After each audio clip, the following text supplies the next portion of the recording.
Hello and welcome to episode 7 of Listen In. This evening we present our first virtual chamber music concert and are proud to welcome back to Sunaparanta Professor Marialena Fernandes, who has been associated with us for many years. Marialena is a well-known pianist on the international circuit. She is professor at the University of Music and Performing Arts in Vienna and has been a jury member at international performances on TV and radio. Marialena, it is a pleasure to have you back at Sunaparanta, even though virtually this time. Thank you very much for the invitation. It's a special honor for me, and I really feel extremely close and familiar to Sunaparanta since many years. Thank you, Marialena. Today's concert is special. You and your students have been reunited after several weeks of separation. You know, it's really a strange period of time and a phase we're all going through. But now, after 12 weeks of lockdown, I mean, Austria was one of the clever countries who decided very early to go into quarantine, to go into isolation. They warned us a long time ago. And for me, what I tried to do during this period of time, I had just come back from India after my project Quest for Passion. So I had met all the members there at Sunaparanta at Goa. So when we came back with bringing 3 musicians who had also been with me, we were very lucky. And I started at that moment to see only the positive side of this strange happening, what I call it. And what was good was because of this lockdown, the university started becoming totally different in her way of reaction. All the professors, all the university got together on Zoom, apropos Zoom. For me and my generations, I never knew the word Zoom. I only knew Zoom was what bees do when they're out in their hives. And so that started off. And I thought to myself, okay, if I'm a good teacher and if I love music enough, then I just have to take this seriously. And what do I do now with my 12 students who are on holiday? Because in Austria, the university has 1 month of holidays in February, which means 50% of our students go back home. And home is all over the world, from Japan to Hungary, to the United States, and to all parts of Europe. As soon as the lockdown started, none of them could come back. So that was the first reason for our going online.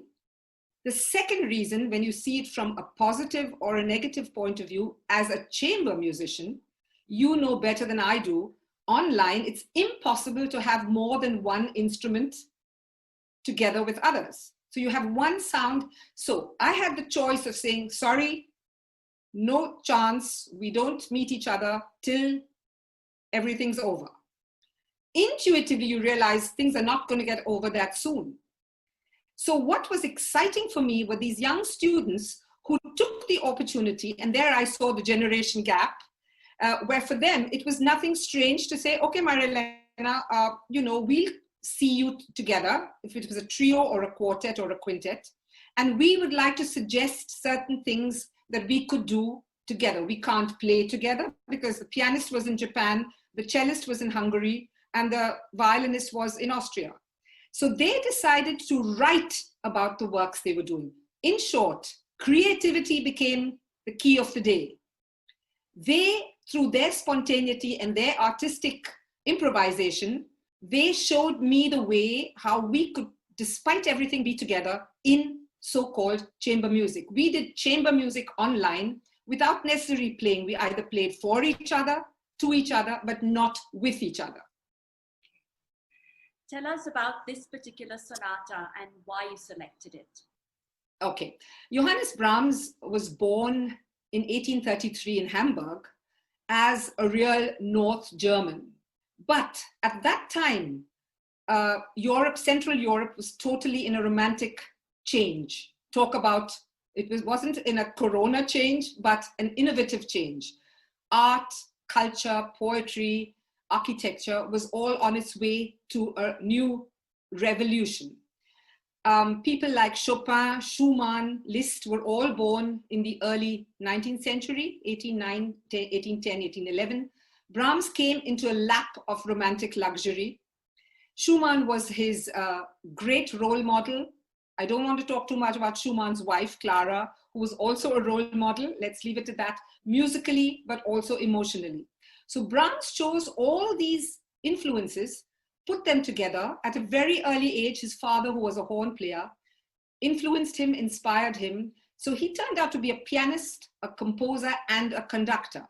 To our great joy in Austria, in 1862, he came on a tour, played one of his piano quartets. He wrote an enormous amount of chamber music works and was so successful that he decided to stay in Vienna. In 1872, he moved with house and court completely to Austria and stayed in the country in Austria and conducted in Vienna till his death. And he has his grave very close to Beethoven, Schubert's, and Mozart's. This performance that you have directed and that has been performed by your students, why did you select this particular sonata? Because Brahms, I think you mentioned that you spent, I think, over 9 weeks in isolation and separated from one another. So this was, a celebration, a celebratory performance upon your return back into the classroom. Now Brahms is, it's not a light, he's not a light composer. His music is quite somber and heavy.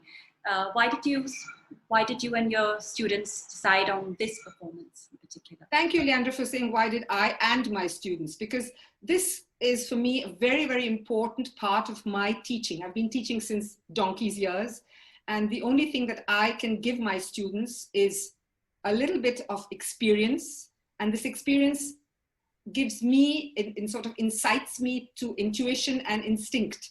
So I give my students most often the opportunity to choose their own work. When Manuel and I were online during the lockdown, we thought to ourselves, we'd like to do something which is symbolic for this phase in our lives. And it seemed that Brahms, who was actually a German, who had suffered in his own way, whether it was emotionally or with all the inspiration that he had got from different composers coming from different countries, came to Austria. So it was like bringing something strange into something familiar. And that's where I found that a pianist from Finland and a student from Austria could join together, being taught by an Indian, all living and teaching and working in the University of Music and Performing Arts in Vienna. It was something very special. That's the first sign of chamber music. And these two guys, they somehow clicked. And this word clicked is when you have two or more people playing together, you have two or more personalities, two or more egos, two or more individuality. And music has this power of breaking barriers. It has a form of bridge. You can't define the word music, but you can feel it, you can sense it. And the minute you start breathing together, it's like singing together.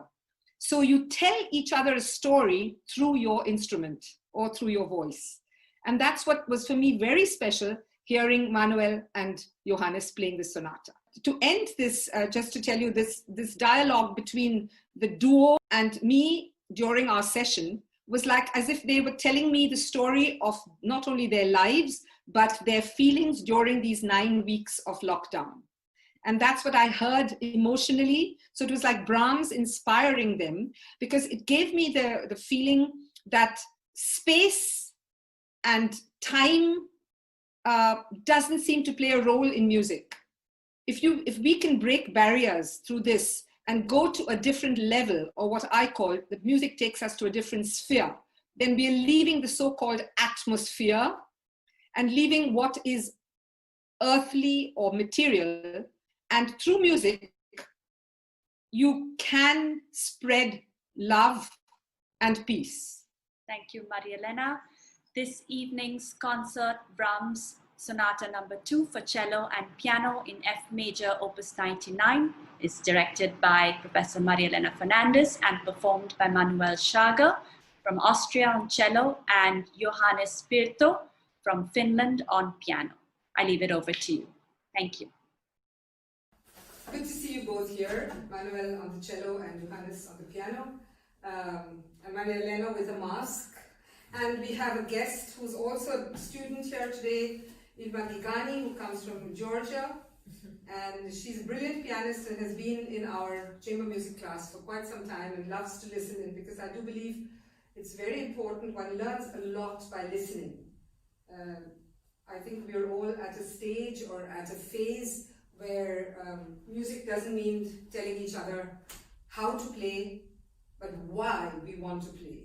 And I think that's a very important stage in our lives as musicians, where we pass this level of teaching each other or telling each other what to do or how to do, but learning from each other and with each other. So I believe chamber music is something called a dialogue and interaction, and I have very talented young musicians here.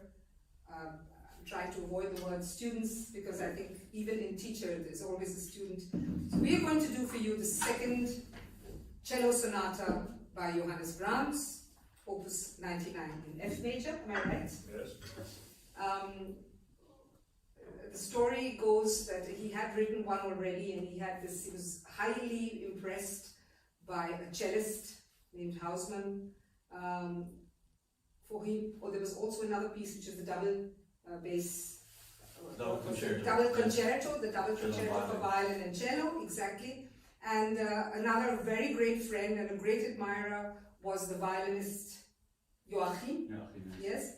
And so these things, just like the clarinet sonatas written for Mühlfeld, Brahms also was a composer or a musician or a personality who was very intensely impressed, and these impressions led him to create something for himself. A composer of highly symphonic intensity. In this particular work, many editors and many publishers call it a sonata for piano and cello, just like a few of the sonatas by Beethoven. And I would like to know, Manuel, how you and Johannes got together, because you are a soloist and Johannes is a pianist. Maybe we start with the pianist. Tell us a little bit about yourself and why you were here. Well, I've been in Vienna for almost 5 years now already, so I came here to do my exchange here, and then I went back to Finland, but then ended up being back here in Vienna, which happens quite often, I think. People come here, they usually end up also at some point. The magnetism of this city and of this university, yes. So, yeah, I also compose a little bit, and I think more than a little bit. Is that yeah, right? that's an understatement. You tell us, Manuel, what was your connection? Our connection, well, actually we met playing in a contemporary music ensemble together here in Vienna, called the Wiener Collage Ensemble. And yeah, so we were two of a few younger people there. So we connected, and then we went on a tour to Israel. That was now 1.5 years ago. yes. In the winter time, and that's, I think, when we became friends, and also the ensemble, they kept organizing us to play pieces, just two of us duos, because I think so that we like to play together, and so we played more and more, and then yes, that's how we got here. Yeah, because I hear I've really been teaching for a very, very long time. You were not even in God's mind when I started teaching. but I have begun to realize that there are musicians who you call, they vibe together, they click together, and they breathe together. I think that's a very important thing. I mean, it can happen that everybody plays well, but there are some who just go in their direction and in their own way. And there are some who are so flexible and so manipulable, because there is only one truth, and that's the composer or the creator. But the rest is how, I mean, in this case it's a duo, sometimes in a trio quartet up to a sextet or a nonet. If you breathe together, then it does not necessarily mean you have that one right or wrong note that matters, but how you project the phrase. And I would like to now, all that we've been talking about, put into action. We're looking forward to hearing the Cello Sonata in F major, opus 99 by Johannes Brahms.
Thank you.